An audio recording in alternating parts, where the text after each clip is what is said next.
I was in a relationship with Daniel out of a sense of gratitude. It took 3 years for this possessive, obsessive man to finally accept me.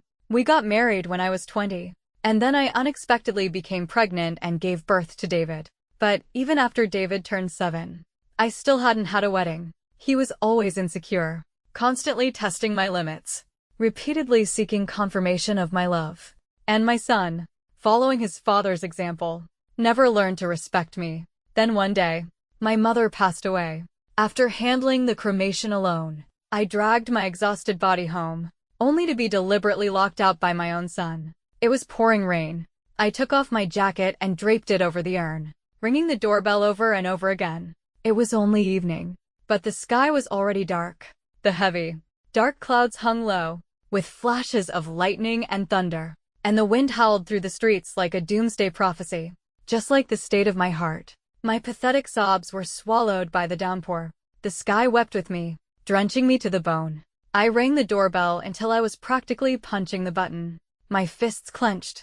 Inside the small villa, the first floor was brightly lit. I could vaguely see a cheerful, funny cartoon playing on the large screen in the living room. Daniel was away on a business trip, but my own son, David, was warm and dry inside. It wasn't that he couldn't hear me. He was doing it on purpose. This kind of prank, changing the door code after I left, was a frequent occurrence. He seemed to have gotten annoyed by my incessant ringing. David pressed the intercom and said irritably, "Who told you to go out without a spare key? You're so stupid. Figure it out yourself." His still, childish voice, distorted by the machine, sounded strange and unfamiliar in the noisy environment. I leaned against the corner, wiping away the rain and tears that blurred my vision, trying to shield the urn in my arms with my body. I didn't want my mother to get wet. I hadn't been able to take care of her when she was alive. Now that she was gone, this was the only thing I could do for her. I tried to suppress the sob in my throat and said to David in a cold voice, "I'll say this one last time. David, open the door." The intercom light flickered a few times, and I could hear a bit of the TV in the background. Then David said nothing. The small patch of light in front of me went out. The world fell silent. I leaned against the wall, my eyes red, my body stiff, as silent as a statue in a storm. Maybe a long time passed, or maybe it was just a moment. I calmly accepted the reality that I had lost my son. Then I smiled, blinked, and whispered to my mother, "It's okay, Mom. Let's go.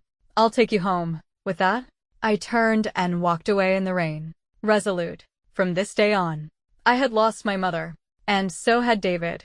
I took a taxi back to the southern part of the city, a world away from the Hayes family estate. There were few magnificent skyscrapers here, mostly old, aging residential buildings, but it made me feel an unprecedented sense of ease and security. I climbed the narrow, dim staircase. With each step, the warm yellow, sound-activated light above me would turn on. It was as if they were saying to me, "It's been a while. Welcome home." But when I reached the 5th floor and stood in front of the familiar door, I fumbled in my empty pockets and was at a loss again. Rainwater dripped from my trousers, quickly forming a puddle at my feet. The cool breeze in the corridor sent a shiver down my spine. I didn't hesitate for long. I turned and knocked on the neighbor's door. Soon, the door opened, and a young woman with messy hair, wearing pajamas, and with half an apple in her mouth, appeared. She looked at me. I looked at her, and we both froze. I had thought it would be Mrs. Davis who answered the door, but instead, I slowly blinked, letting the raindrops on my eyelashes fall, and then I gave her a polite, flawless smile. "I'm sorry to bother you. I remember my mom left a spare key at your place. Could you please get it for me?" My once best friend, Maya, took the apple out of her mouth and looked at my pathetic state with a complicated expression. Then she said coolly and distantly, "Wait a moment." She went back inside, found the key, and handed it to me. I took it and whispered my thanks. The rest was silence. Right now, I didn't have the energy to deal with our long, broken relationship. I managed another smile at her, then used the key to open the door and went back to my own home. I turned on the light.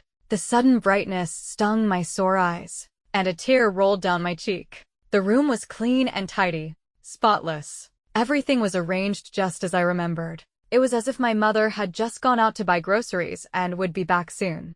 I carefully placed my mother's urn on the table. My fingers accidentally brushed against a thin layer of dust on the tabletop. I froze, and the tears came flooding back. I had helped her escape a failed marriage, away from that cheating, abusive scumbag. I had said I would buy her a big house, that I would let her live a good life. But she always refused. She said she was living a good life now. Her daughter was married, and if she was always thinking about her family, she was afraid I would be mistreated by my in-laws. The money I had given her over the years, she had saved almost all of it. It had become a small savings book, which, along with her ashes, was one of the few things she had left me after my mother's divorce. Her favorite thing to do was to look at pictures of me and David. Her rough hands left trails of longing on the photo paper. But when I brought her to the Hayes house for a few days so she could see her grandson, she would often leave after just one meal. Because Daniel didn't like outsiders in his house. He was polite but cold to her. And David, no matter how much I scolded him, always showed his dislike and annoyance for his grandmother on his face. I thought I still had time to change all of this. But then I found out my mother had cancer. She had hidden it from me. By the time I found out and took her to the hospital, it was too late. I sat in a chair, crying silently, filled with guilt and regret. Suddenly, someone knocked on the door. I thought it was David with the driver, coming to find me. I frowned and went to the door, full of anger. But standing outside was Maya, holding a bowl of ginger soup, and a chubby little boy of about 4 or 5. Seeing my stunned expression, Maya sighed. She took the little boy's hand, walked into my house without ceremony, and said, "You're soaked to the bone and you haven't even showered and changed. Do you want to catch a cold?" I still had a lot of old clothes at home, all washed and neatly folded by my mother. When I came out of the bathroom, my eyes red.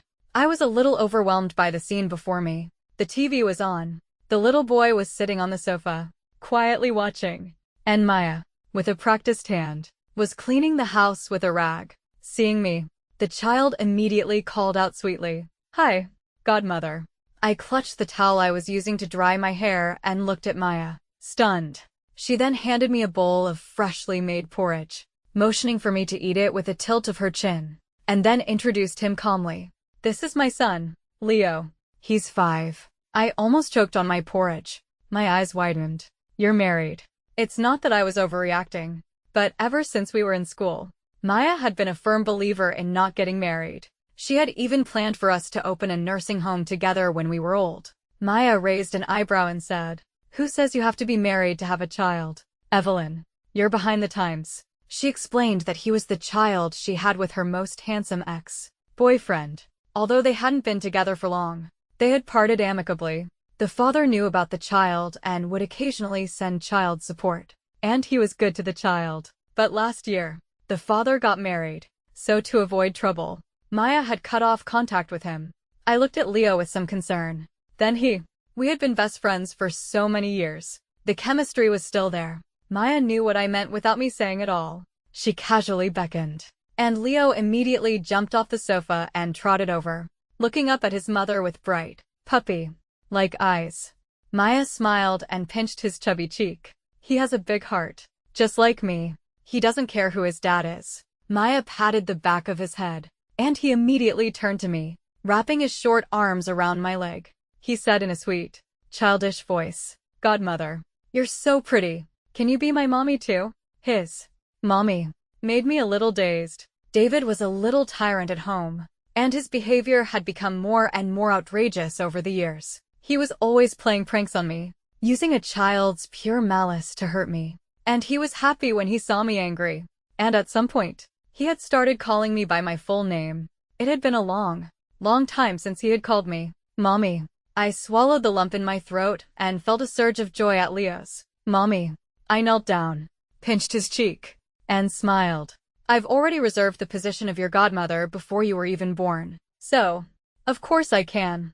Leo cheered and wrapped his little arms around my neck, snuggling against me affectionately. He was like a fluffy golden retriever puppy, so much cuter than David. Maya's sarcastic voice came from above. "I thought someone had completely forgotten all about our promises. How could I? You're my best friend in this lifetime. If it weren't for Daniel locking me up at home after we got married, not allowing me to contact anyone for a long time, we wouldn't have grown so distant. Speak of the devil. My phone suddenly rang. The caller was, of course, Daniel.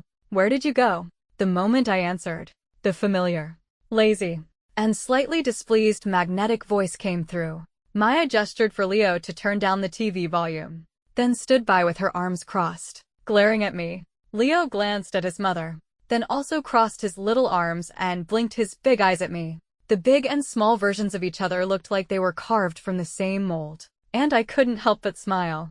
Not hearing my response, Daniel was silent for a moment. Then his tone softened, a little coaxing. Little David can't sleep. He wants you to read him a bedtime story. Evelyn, don't be angry with the child. It was always the same. Whenever David and I had a fight, he would only say this one thing. Don't be angry with the child. It was as if no matter what David did wrong, no matter what he did to me, I shouldn't bother with him, because David worshipped him, and the countless pinpricks of pain wouldn't be directed at him. So he thought it was no big deal, just childish mischief that an adult shouldn't get upset about. I let out a soft sigh, feeling tired, and I really didn't want to bother anymore. I asked him calmly, when are you coming back? On the other end of the line, Daniel chuckled, as if he had I knew you would ask that kind of smugness. Just before his business trip, his restless secretary had sent me a picture. In the photo, the petite secretary was nestled in the arms of the tall and slender Daniel, her hand clutching his loosened tie, and Daniel, with his arms propped on the desk behind him, his dark lashes lowered, had a faint, ambiguous smile on his thin lips, although nothing was explicit. The intimate pose and atmosphere made it clear to anyone that something was wrong. I had been on edge at the time because of my mother's worsening condition. Seeing that photo, I couldn't help but explode and have a big fight with him. Of course, it was a one-sided fight. Daniel just watched me get angry and jealous for him with a calm smile. It was always after I was so angry I was on the verge of tears that he would deign to speak. This time, his explanation was that the secretary was tying his tie and had accidentally fallen into his arms. He hadn't even touched her. I was aggressive at the time, questioning him why he had to let someone else tie his tie. He hadn't touched her, but he hadn't immediately pushed her away either. Had he? As a married man, didn't he have any sense of propriety? Daniel tried to coax me, but this time I wouldn't back down. He then turned cold and said I should calm down. So he left me, went back to the company, and went on a business trip the next day. The funny thing is, even the news of his business trip was relayed to me by that secretary. We had been in a Cold War ever since. Before, it would never last more than 3 days. I would always be the one to initiate a reconciliation. This time, Daniel was still waiting for me to bow my head first. But 7 or 8 days had passed, and Daniel still hadn't received my call. Just as David was complaining to him, he took the opportunity to call me, giving me a way out. After a chuckle, he indeed asked, "Learned your lesson?" He was waiting for me to apologize, to admit my mistake, and then to coax him with sweet words. It was only after he was satisfied that he would choose to forgive me and then, as a reward, tell me he would be back tomorrow. For 10 years, he had never tired of this trick. But now, I was tired of it. I was silent for a long time, so long that Daniel began to sense something was wrong. He tentatively called out, "Wife." I chuckled softly, just like him, my tone so flat it was as if I were discussing the bad weather with him. "Daniel, come back early. Let's get a divorce." That night, Maya and I lay in the same bed. A long, awaited reunion. Leo wanted to sleep between us, but Maya moved him to the side against the wall. He had been flailing his little arms and legs in protest, but in less than a minute, he was snoring like a little pig. Children really do sleep well. I lay on my back, staring at the ceiling, my eyes refusing to close. Maya turned over, her arm draped over me, patting me gently. My tears started to well up. I turned my head to look at her and choked out, "My mom." Maya had seen the urn. She knew. She was silent for a moment. Then she held me and patted my back gently. No comforting words, just the one phrase that had been the cornerstone of our 20+ years of friendship. "Babe, I'm here." That night, I was like a piece of driftwood, hopelessly adrift in the deep sea. I had left the harbor of my mother's embrace, but on the little boat of friendship, I found a moment of respite. No love.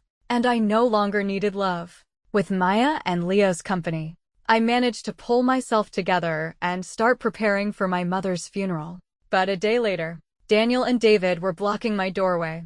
He was tall and slender, dressed in an expensive, tailored silver, gray suit, his hair specially styled, making his already handsome features even more striking. He was holding a bouquet of delicate and beautiful light pink orchids, which softened his cold and distant aura. He acted as if nothing had happened, a faint smile on his lips. "Evelyn, I'm here to take you home." He knew I was a sucker for a handsome face. Otherwise, I wouldn't have put up with him for so long. Whenever he pushed me to my limit and I wanted to lash out, just looking at his handsome face would make my anger dissipate by a third. But this time, I was unmoved.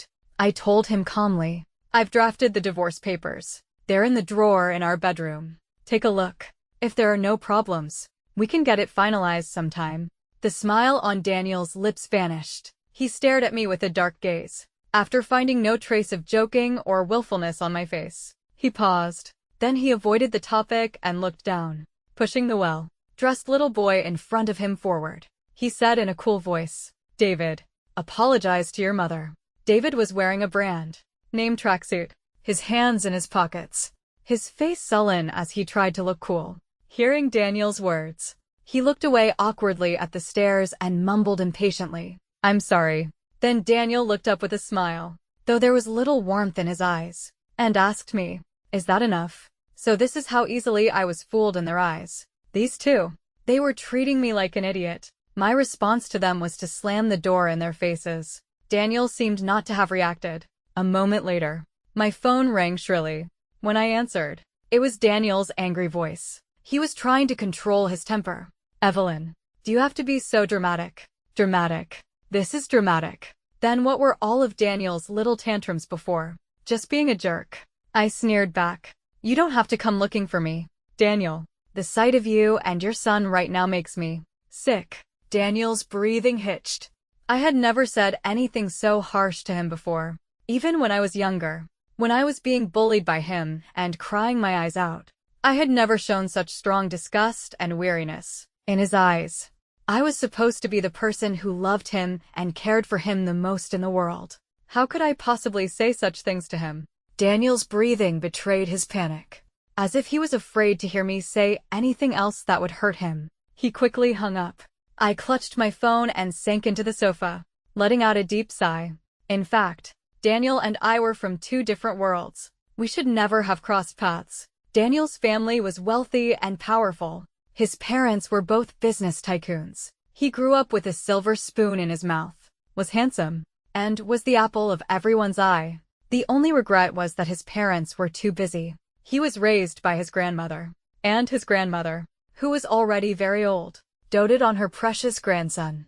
Sometimes she couldn't control him, so she let him be mischievous and playful, spoiling the young Daniel into a lawless and willful child, until the young Daniel was suddenly kidnapped. The kidnappers were ruthless. Not only did they demand a huge ransom, but they also had some disgusting habits. Although Daniel was eventually rescued safely, he was mentally broken, and his personality changed completely. No one knew what he had been through during his time in captivity.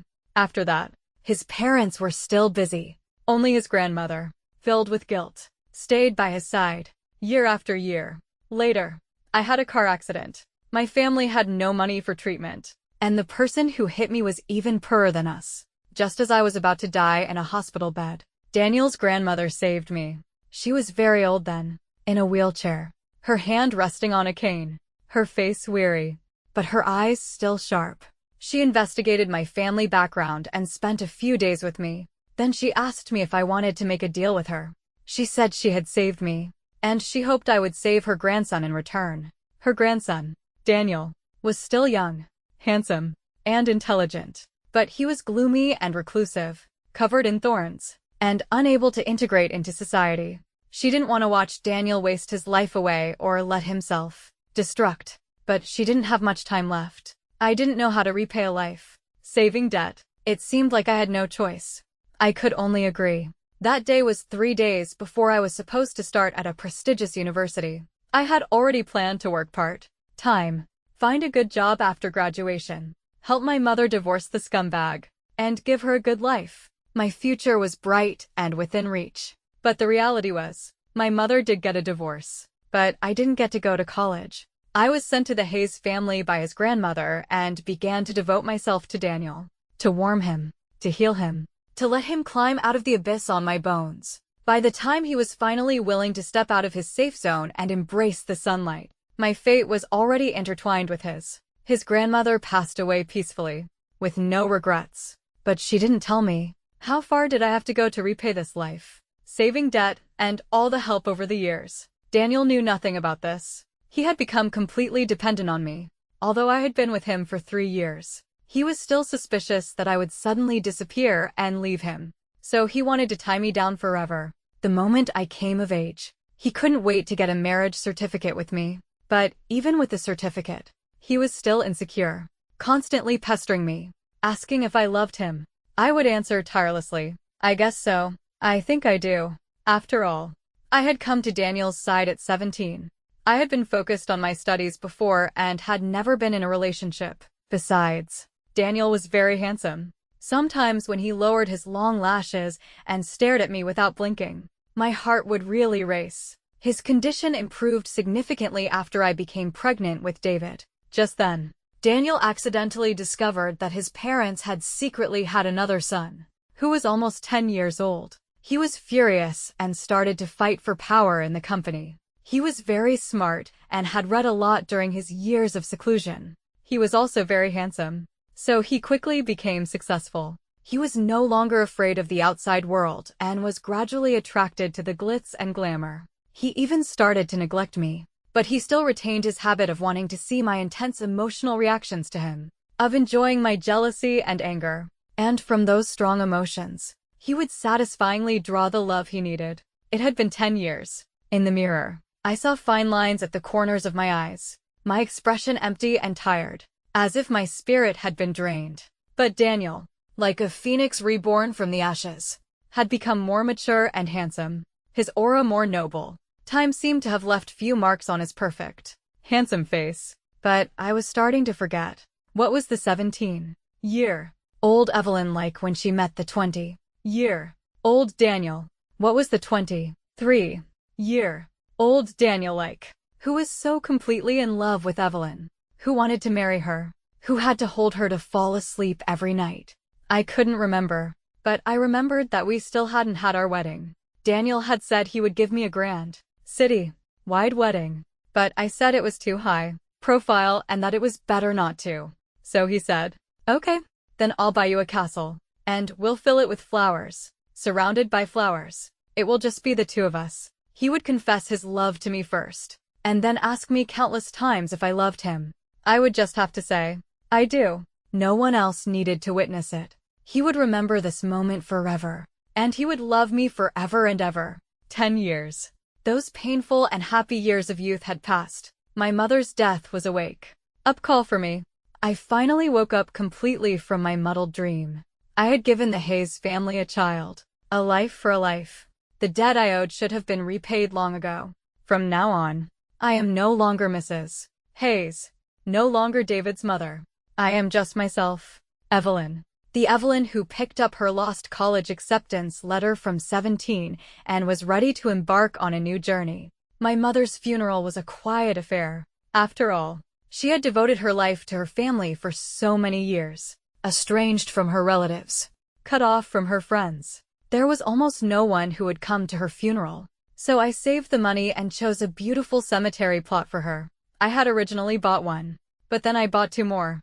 Because Maya said that if I were to be buried here, she wanted to be buried with me. Best friends in life, best ghost friends in death. No matter what, we could still chat. We wouldn't be lonely even in our next lives. Leo wholeheartedly agreed and raised his little hand, saying he wanted one too. Maya flicked his head and said that when he grew up, he could choose his own. He was too young now, and if he didn't like it later, he would just complain. What was originally a solemn matter was made so light and cheerful by them that the sadness in my heart dissipated a little. Leo was a little sad that he didn't have his own burial plot. On the way back, he held my hand and said, "Mommy, then you can buy me an ice cream. That will make me feel better." Maya scolded him for being a little brat. He had just had a cone in the morning, and now he wanted another one. She told me not to buy it for him. Leo was very good at playing the victim. Looking at me with pleading eyes, my heart immediately softened.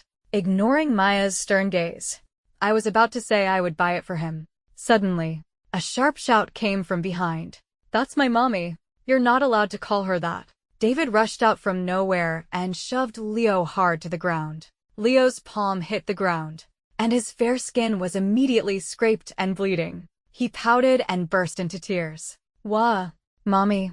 My heart broke. I picked him up and comforted him, staring coldly at David, who was clenching his fists and glaring at me with red eyes. My gaze pierced David, and his pupils contracted. His expression was stubborn, his tone accusatory as he reminded me, word for word, "I'm your son." I frowned and told him, "I don't have a bad son like you." David was stunned. He came back to his senses, tears streaming down his face, but he still stubbornly wiped them away with his sleeve. He looked up and glared at me fiercely. "If you don't come back, Daddy will bring another woman home." I knew that. Lately, my phone had been flooded with provocative text messages and pictures of various women with Daniel. I had blocked and deleted them, but it was no use. In the end, I had to get a new SIM card. Daniel hadn't changed at all. He always thought this kind of method would work on me, but I didn't even care about him anymore. So why would I care about him with other people? My expression was calm as I patted Leo's back and gently comforted him. To David, I was extremely cold. "That's fine.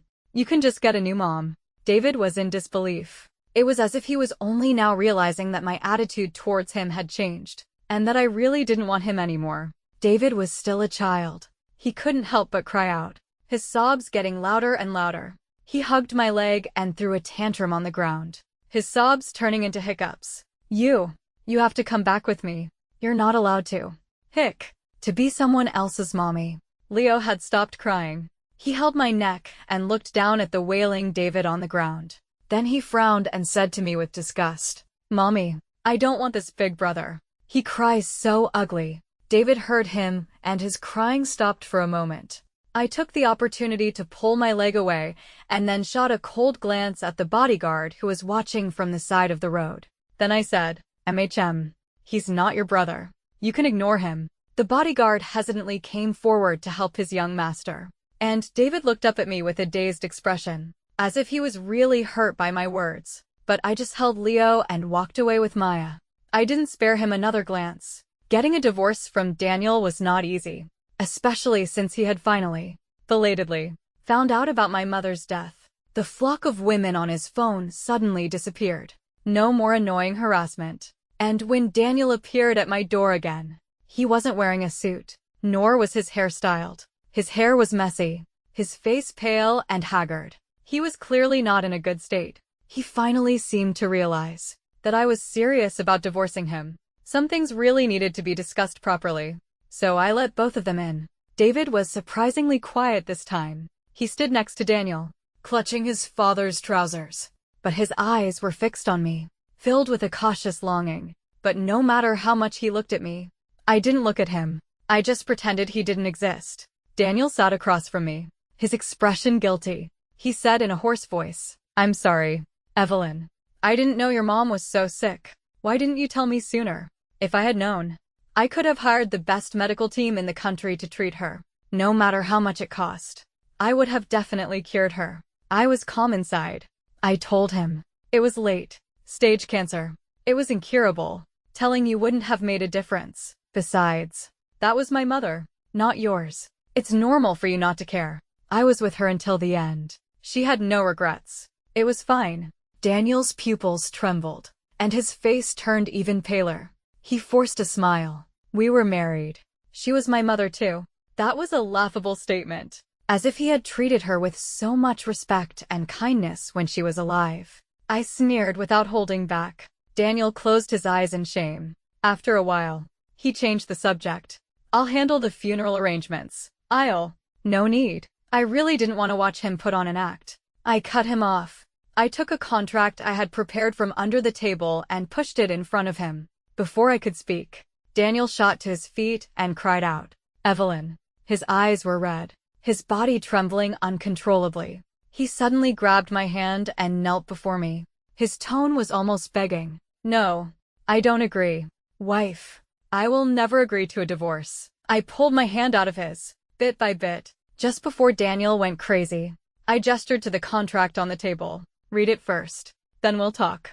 Daniel was stunned for a moment. Then he picked up the contract. Seeing it wasn't a divorce agreement, he was relieved. But as he read on, his brow furrowed deeply. His hand holding the paper tightened. His breathing became more and more rapid as he flipped through the pages. When he reached the last page, with my youthful signature at the end, Daniel's eyes were bloodshot, and he practically gritted his teeth. "A deal. All those years you were by my side. You accompanied me. You loved me. It was all just a deal to repay my grandmother's kindness."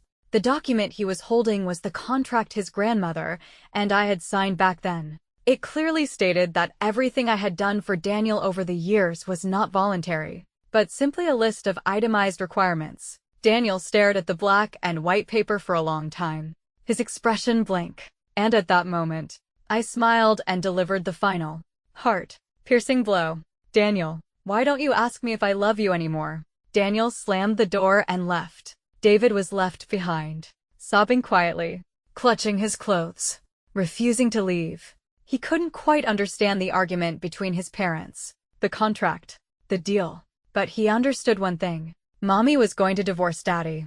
She was going to leave them. He slowly walked over to me, his tear-streaked face no longer defiant and bossy. His eyes were filled with fear and anxiety. He tentatively took my fingers and choked out, "Mommy, I'm sorry. It had been so long since I had heard that word. Mommy."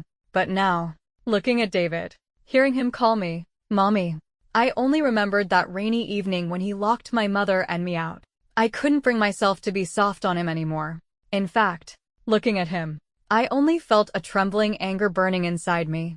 I had carried him for 10 months and given birth to him. We should have had a deep bond. But his heart was only with Daniel. He looked down on my mother, on my background. He thought only his father was a great man, even though his father was busy and rarely spent time with him. The one time he came to a parent-teacher conference, he was so happy and proud to introduce his father to all his classmates. I never got that kind of treatment. I pulled my hand away and sneered at him. "What, Mommy? I'm just your nanny, aren't I? It's just that you can fire Nanny Wong or Nanny Lee when you're angry. But you can't fire me. So you hate me. And you've been bullying me, trying to get me to leave. Right. Now I'm making your wish come true." David shook his head desperately and tried to hug me, playing dumb. "No, you're my mommy." I pushed him away and held his shoulders, making him stand straight. Then I said, "David, you're not a 3-year-old anymore. You always say you're a big boy, so you have to take responsibility for your actions." I called the bodyguard who had always looked after David and then kicked him out of the house. Before I closed the door, I remembered what he had said to me on the intercom that day when I was soaked to the bone. Then I smiled and said softly, "Your mommy doesn't want you anymore, David." The door slammed shut. David pounded on the door, his wails echoing through the entire corridor. But no one paid him any attention. A few days later, Daniel asked to meet. He had agreed to the divorce. I stared at the text message for a long time, then prepared a few things in advance and went to meet him on the day. Daniel was wearing a high-end, custom-made black suit, his expression aloof and cold, back to his usual unapproachable, noble demeanor. The divorce agreement I had drafted was on the table. I only wanted $50 million in cash. I didn't want the car, the house, or the child. For someone of Daniel's wealth, this was practically leaving with nothing but the company shares and jewelry Daniel had given me when we were in love. I had no intention of returning. I couldn't have spent 10 years with him, helping him with his illness, giving him a child, only to leave with nothing. Daniel watched coldly as I signed my name on the paper. When I pushed the agreement in front of him, he still had his hands clasped on his lap, with no intention of moving. Daniel's lips curled into a smile. He stared at me and practically spat out the words, "You lied to me. And you think you can get away so easily?" I looked at him for a moment and asked calmly, "Do you want to get revenge on me?" Daniel sneered, leaned forward, his tone icy and contemptuous. "Are you worthy?" His gaze swept over my face, inch by inch. He gritted his teeth and said, "You want to escape? You want to leave me? I won't let you have your way. I want you to stay by my side forever. And you're not going anywhere." I met his gaze, and we stared at each other in silence. After a long time, I sighed and took a stack of hospital reports out of my bag. "I'm pregnant, Daniel." Daniel froze, the cold mask on his face finally cracking. Daniel snatched the reports. His long fingers gently caressed the blurry black shadow on the ultrasound, trembling slightly. How strange. He liked children. But when a child was born, it wasn't like he doted on them. David had grown so big, but he hadn't cared for his son as much as the bodyguard had. Are all men like this? It didn't matter anymore. I said flatly, "Sign it, Daniel. If we get a divorce, I'll have the baby." Daniel looked up at me, his brow furrowed, and he opened his mouth to say something. I stared into his eyes and added, "My health is not good. You saw how difficult it was when I gave birth to David. Don't make things hard for me again." "Okay." Daniel fell silent. He was silent for a long time before he finally picked up the pen and signed the divorce agreement. I had prepared everything. While he was still confused, I forced him to go with me that afternoon to get the divorce certificate. With the certificate in hand, I breathed a sigh of relief. Finally free. After leaving the Civil Affairs Bureau, Daniel wanted to take me home, but I refused. He frowned and said, "You're pregnant now. How can you be alone? There are maids at home to take care of you. I'll rehire the nutritionist." "Anne." I held up the divorce certificate and waved it in his face. Daniel glanced at my stomach, concerned, and closed his mouth. But he still couldn't help but ask, "Then when are you coming back?" I could guess what he was thinking. Because I was pregnant, he had to agree to whatever I wanted for now. Once the baby was born and everything was stable, he would have plenty of opportunities to get the marriage certificate renewed. He still didn't believe we would truly be separated. But that was okay.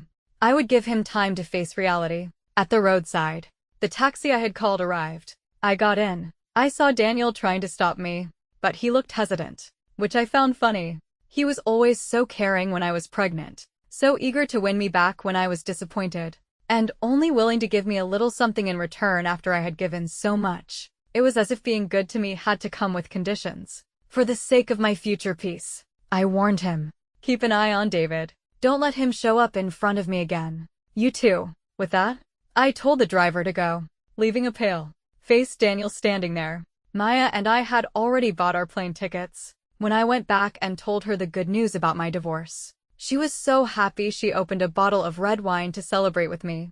The next day, we began our travels across the country. We took Leo to see the herds of cattle and sheep on the Hulunber grasslands, the golden sunrise over the mountains in Tibet, the first snow in the Forbidden City, the misty, rainy season in the south. We had a blast. Leo was in good health, just like his mother. Not only was he never a buzzkill, but he was also the best cheerleader. A truly heaven-sent, well-behaved child. I felt like I was alive again in the freedom of the wind, with my best friend from the past, and her little child. We traveled to every place we had dreamed of in our youth. It was as if my soul, which had been trapped in that hospital bed at 17, had finally awakened at this moment. Of course, the journey was not entirely smooth. My phone was almost blown up by Daniel's calls. I wasn't pregnant. That was just a lie to get him to agree. When Daniel first found out, he was furious. He almost flew to Lijiang to confront me. But I said, "We're already divorced. You can't let me go, can you, Daniel?" Daniel stopped in his tracks. He and David were the same kind of people. They valued their pride and dignity. For me to lie to him, to deceive him, just to leave him. If he couldn't let go now, if he acted so irrationally and pursued me, it would be too demeaning. So Daniel stopped contacting me, just like the countless cold wars we had before. But this time, I wouldn't be like I was before, struggling and sad at home, my mind filled with him, finally breaking down and calling him to beg for forgiveness. This time I was happy. The trivialities of family life no longer bound me. I began to open my arms and embrace nature, embrace this new world that belonged to me. And the world returned my warmth. There was nothing left to be sad or heartbroken about. A year later, when it was time for Leo to start elementary school, Maya and I ended our exhilarating journey.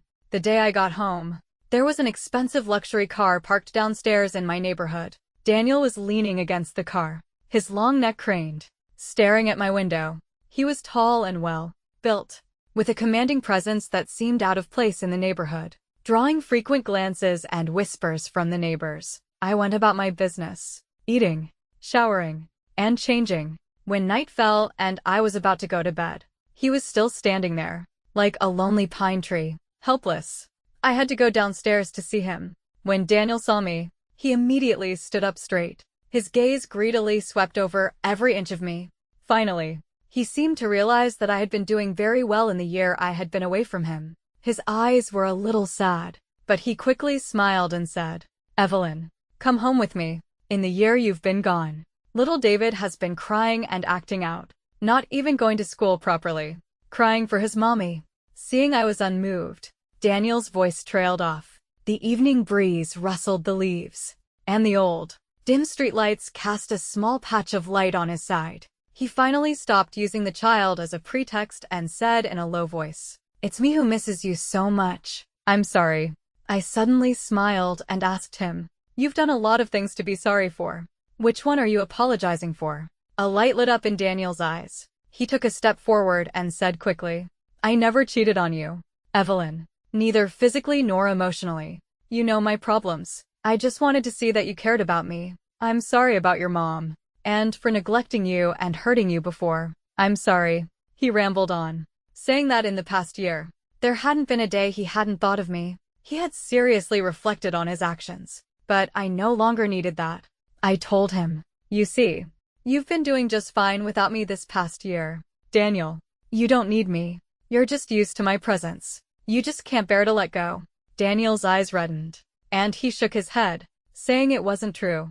But I asked him, "Why don't you ask me that question anymore?" Daniel's lips trembled, his expression a little scared. He pursed his lips and refused to speak. So I sighed and answered for him, "Love. Of course I loved you. Otherwise, what do you think kept me with you for so long? If it was just out of gratitude, then I could have left after I gave birth to David. After you started working at the company." Daniel forced a smile that was uglier than crying. Tears fell from his eyes, and he wanted to step forward and hug me. But I held out my hand to stop him and took a step back. I said calmly, "But that's all in the past, Daniel. I've completely let go of you. You should move on too." Daniel couldn't let go. He hugged me forcefully, his arms almost breaking my bones. His tears flowed uncontrollably, and he kept saying, "No." He refused to accept the reality that I no longer loved him. He began to beg me, to desperately search his mind for our good memories. But I still resolutely pried his hands off, pushed him away, and turned to go upstairs. That night, Daniel cried so loudly that the entire neighborhood couldn't sleep. Finally, someone called the police and reported him for disturbing the peace. The police came and took him away. The next day, Daniel drove back to the neighborhood, his eyes swollen. He fell asleep in his car. The third day, I passed an online interview for a large company.